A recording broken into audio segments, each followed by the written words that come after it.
Reciban un cordial saludo a todos los que nos están viendo, a todos los que se acercan a nuestro portal como semillero de hermenéutica y padres de la Iglesia de la Facultad de Teología de la Pontificia Universidad Javeriana de Bogotá.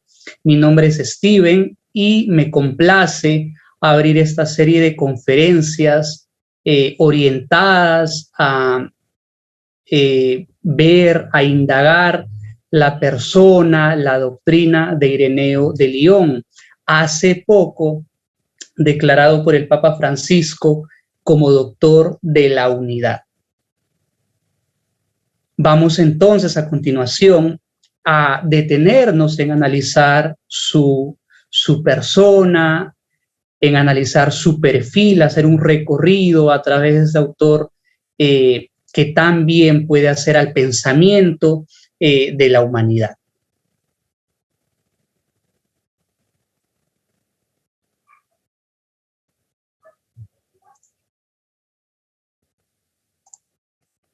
Vamos a contemplar ahora algunos datos biográficos. Nace probablemente en Esmirna, actual Turquía, entre los años 140 y 160. Aquí hay un hecho particular porque él conoció precisamente aquí en Esmirna a Policarpo, obispo de aquella ciudad, quien a su vez fue discípulo del apóstol Juan.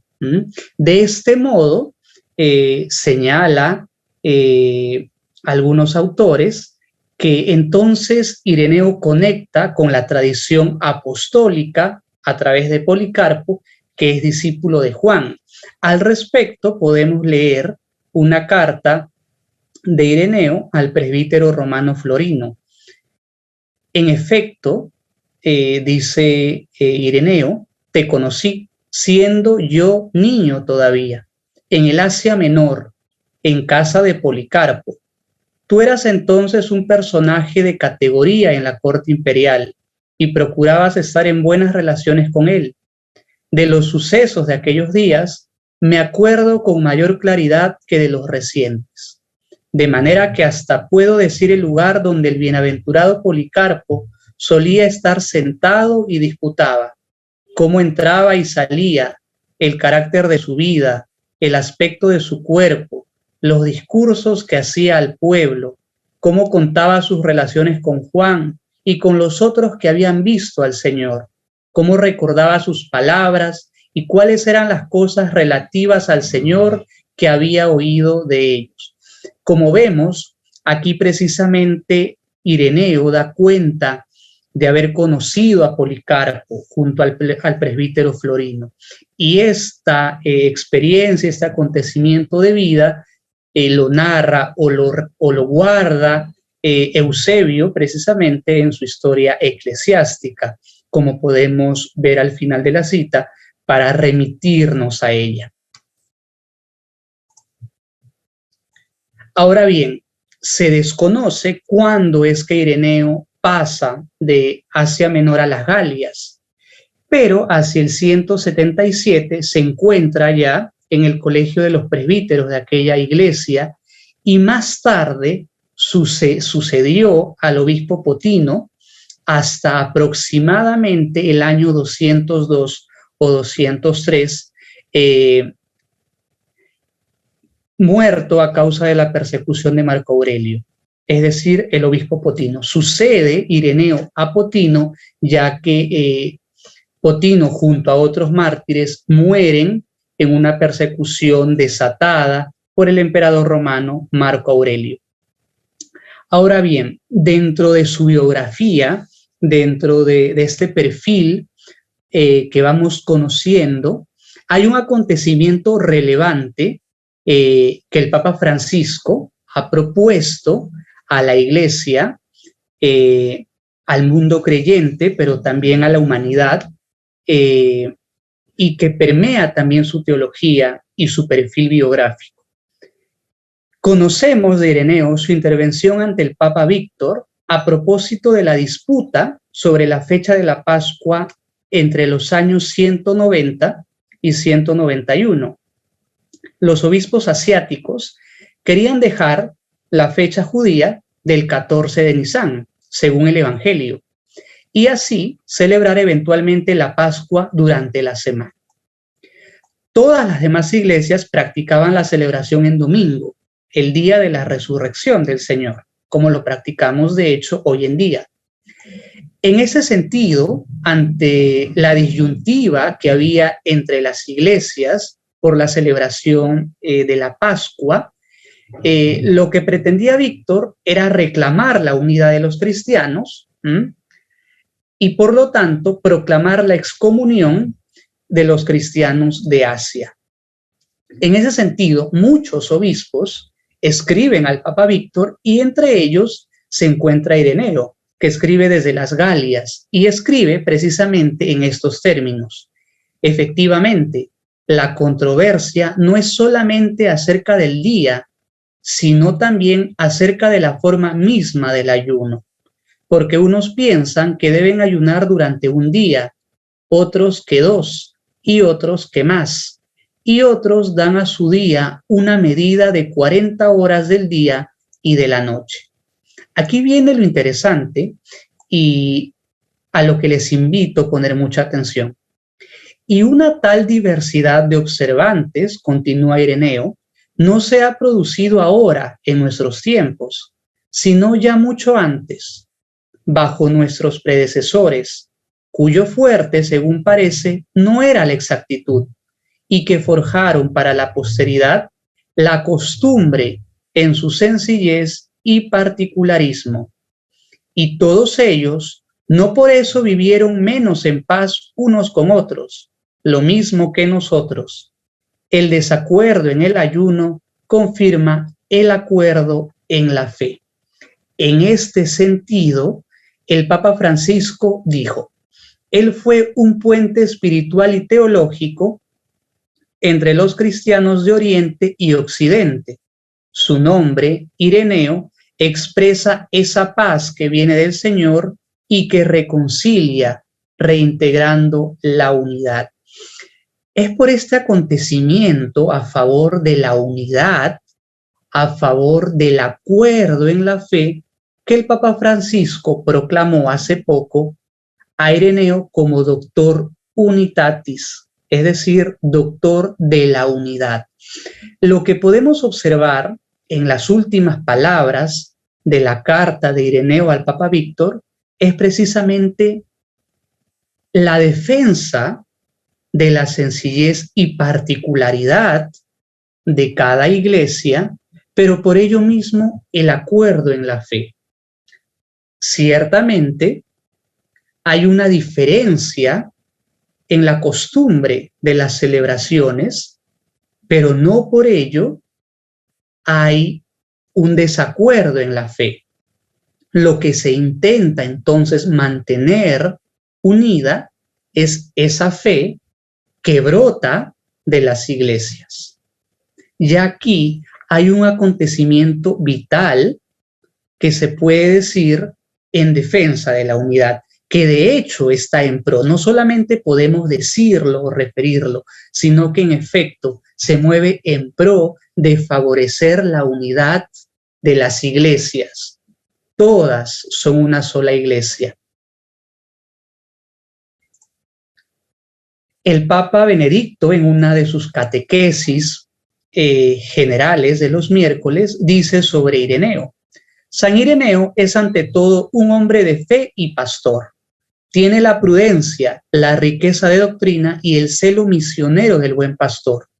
Como escritor busca 2 finalidades: defender de los asaltos de los herejes la verdadera doctrina y exponer con claridad las verdades de la fe. A estas 2 finalidades responden exactamente las 2 obras que nos quedan de él: los 5 libros de Contra las herejías, que en latín se conoce como Adversus Hereses, y la exposición de la predicación apostólica, que se puede considerar como el más antiguo catecismo de la doctrina cristiana. En definitiva, San Ireneo es el campeón de la lucha contra las herejías. En un primer momento hemos destacado el perfil biográfico pequeño porque no nos llegan sobre Ireneo muchas referencias. Y ahora vamos a pasar en un segundo momento a contemplar dos de sus obras más principales, pero a partir de ellas a contemplar su sistema teológico, por ejemplo, esta unidad que no solamente se manifiesta en su defensa de los usos eclesiales, sino también en su sistema teológico. Antes de contemplar la primera de sus obras, la más grande y la más representativa, como es Contra los herejes o Adversus Hereses, vamos a ver el panorama cristiano del siglo II y frente al cual Ireneo, con su obra teológica, da respuesta. Precisamente en el marco de la defensa de sus fieles de doctrinas que disentían del cristianismo sencillo, del cristianismo que proclamaban nuestros padres. En el siglo II emergió la doctrina gnóstica, que afirmaba que la fe enseñada por la Iglesia no era más que simbolismo para los sencillos, que no pueden comprender las cosas difíciles. Por el contrario, los gnósticos, es decir, los intelectuales, el nombre proviene de gnosis, comprendían lo que se ocultaba detrás de esos símbolos y así formarían un cristianismo de élite, intelectualista. Ese pensamiento obviamente no era único. Cuando nos referimos a la doctrina gnóstica no estamos hablando solamente de una corriente o de una secta o grupo, sino de varias corrientes, como sucede también con otro tipo de herejías en los primeros siglos de la Iglesia. En ese sentido, pues la corriente gnóstica se encontraba fragmentado en diversas corrientes que se hacían atractivas para muchos, como suele pasar en cada momento de la historia. Ciertas doctrinas se hacen llamativas a los hombres y mujeres de cada tiempo. Pero había un elemento común a estas corrientes y era, por ejemplo, una de ellas, porque ciertamente en rigor no se puede afirmar que en cada corriente haya sido así, pero por ejemplo, un elemento común era el dualismo. Se negaba la fe en el Dios único y por lo tanto, junto a Dios existiría un principio negativo que habría creado la materia. Ireneo precisamente refuta este dualismo y este pesimismo gnóstico que devalúa las realidades corporales, por ejemplo, y reivindica con decisión la santidad originaria de la materia, del cuerpo, de la carne, al igual que la del espíritu.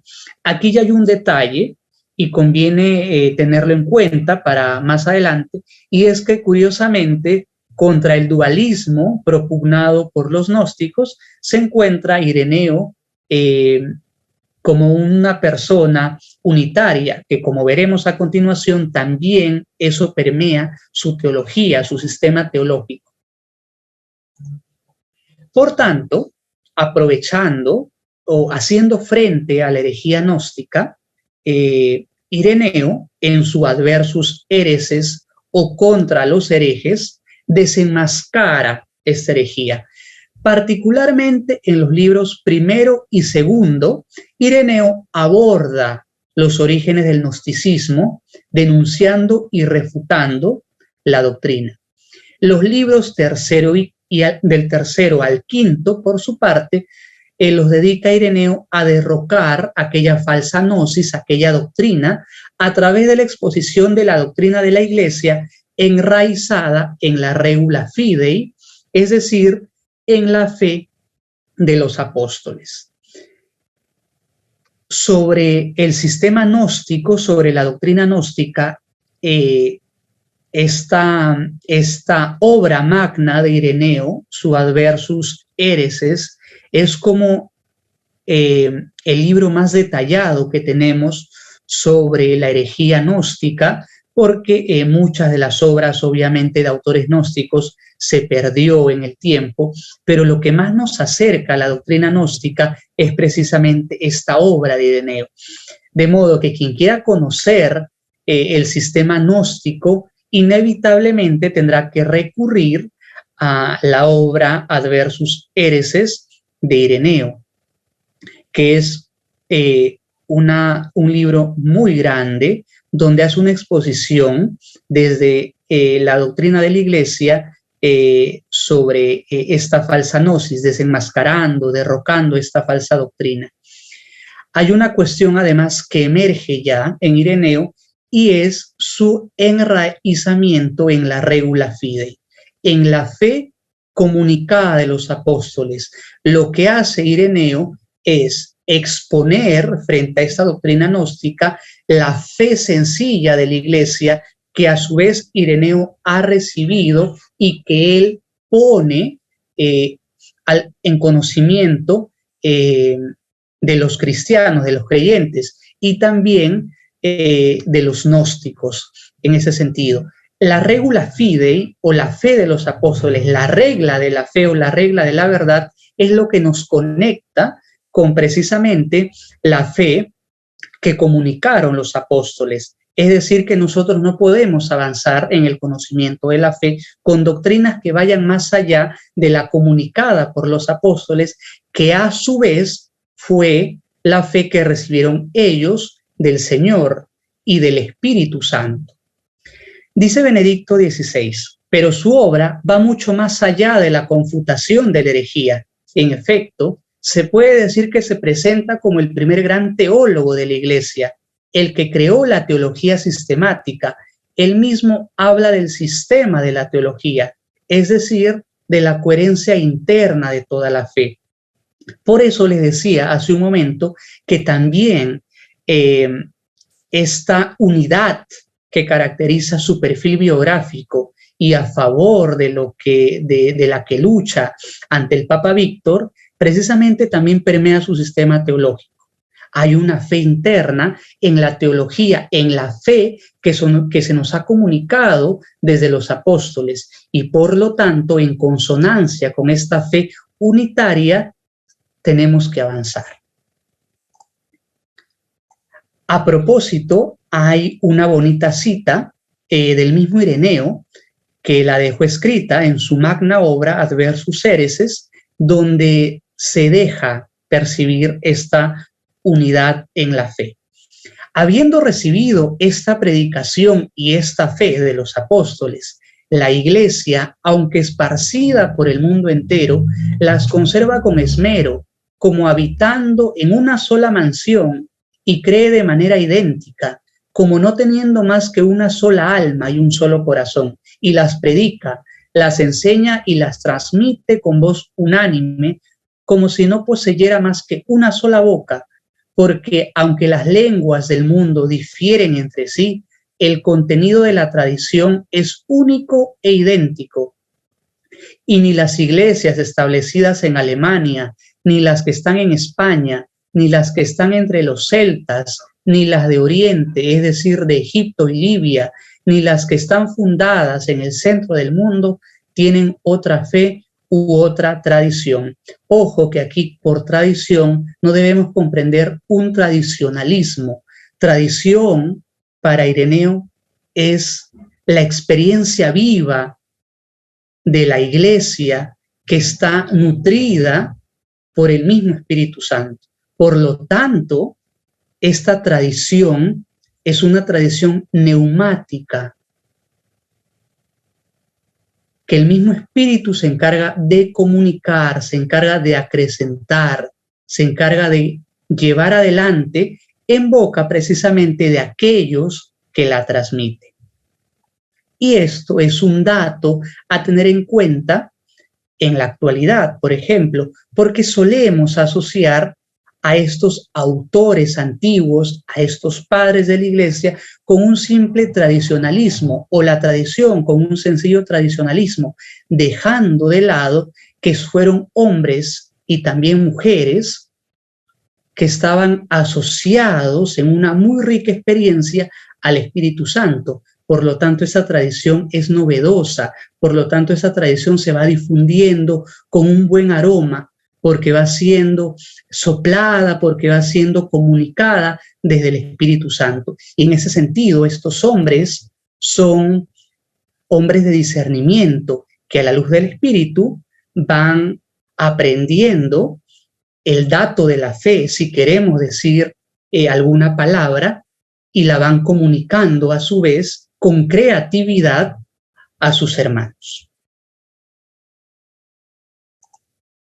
Por otro lado, tenemos una pequeña obra, exposición de la predicación apostólica o epideisis en griego, porque es así como comienza el título en griego de esta obra. Es un pequeño tratado que vio la luz recién en 1907 y que Ireneo lo había destinado a su amigo Marciano. Explicaremos brevemente el contenido de esta obra y nos remitimos en todo caso a esta obra que es muy bella y, como lo afirmó el mismo Papa, viene a ser como un pequeño catecismo primitivo de la Iglesia. La primera parte es una teología de la historia de la salvación, Dios y la creación, el pecado del hombre, la misericordia de Dios y la realización de la redención por Jesucristo. La segunda parte demuestra la verdad de la historia de la salvación basándose en la Escritura, la preexistencia y encarnación del Hijo de Dios, el cumplimiento de las profecías acerca de Jesús y el cristianismo como cumplimiento de los vaticinios mesiánicos. Finalmente, Ireneo exhorta a vivir de la fe y a oponerse a esta herejía. Como último punto, me gustaría referirme ahora a la actualidad de la doctrina gnóstica, obviamente no para su práctica, sino precisamente para ver el estado de la situación y para ver además cuán actual puede ser estas herejías que las asociamos a la antigüedad, pero de una u otra manera van emergiendo a través de otros modos en la actualidad, y por lo cual también podría ser interesante remitirnos a la experiencia de fe de Ireneo y a su sistema teológico, a su defensa teológica que hiciera él en su momento. El Papa Francisco, en su exhortación apostólica Evangelii Gaudium, hablando de la mundanidad espiritual, se refirió a la fascinación del gnosticismo y la calificó como manifestación de un inmanentismo antropocéntrico. Es decir, el hombre permanece en sí pensando y razonando. En efecto, el Papa dice que se trata de una fe encerrada en el subjetivismo, donde solo interesa una determinada experiencia o una serie de razonamientos y conocimientos que supuestamente reconfortan e iluminan, pero en definitiva el sujeto queda clausurado en la inmanencia de su propia razón o de sus sentimientos. Incluso un peligro para la teología o para los teólogos es derivar la teología en una simple gnosis, con lo cual vemos, como lo dice el Papa, cuáles serían unas consecuencias lamentables, porque en todo caso la fe se va encerrando en un solo sistema, impidiendo la pluralidad, que no es sinónimo sino de unidad en la fe en el fondo. Por lo tanto, el cristiano se va encerrando en sí y se va haciendo de pronto en un cristiano intelectualista, de élite, renunciando a aquella fe sencilla heredada de los apóstoles. Sobre el gnosticismo podemos también remitirnos, y sobre su incidencia en la espiritualidad cristiana hoy, podemos remitirnos a los numerales 35 al 46 de la encíclica Gaudete et Exsultate sobre la santidad en el mundo actual. En varios números, el Papa aprovecha la oportunidad para manifestar a los creyentes precisamente las consecuencias de una tal postura, de una tal creencia que puede estar enganchada con el pensamiento gnóstico. Por lo tanto, no está de más volver sobre estas líneas que el mismo Papa nos escribe para percibir la modernidad, la actualidad del sistema gnóstico, pero a través de otro cariz, ¿no? A través de otra máscara, por decirlo así. Por lo tanto, el sistema de fe, de lo interno de la fe que propone Ireneo, nos ayuda a vivir precisamente la unidad. La unidad en el fondo no solamente de la experiencia cristiana, sino también de la fe, de la teología, de aquello que se cree. Les quiero dar las gracias por haber seguido esta primera conferencia dedicada a Ireneo, y desde el Semillero de Investigación de Hermenéutica y Padres de la Iglesia les invitamos a que nos sigan en Anchor, en YouTube, en Facebook y en Instagram, y que compartan nuestro contenido, que divulguen este pensamiento tan rico y tan bien actual de los Padres de la Iglesia. Muchas gracias por habernos acompañado. Que tengan todos ustedes un feliz día.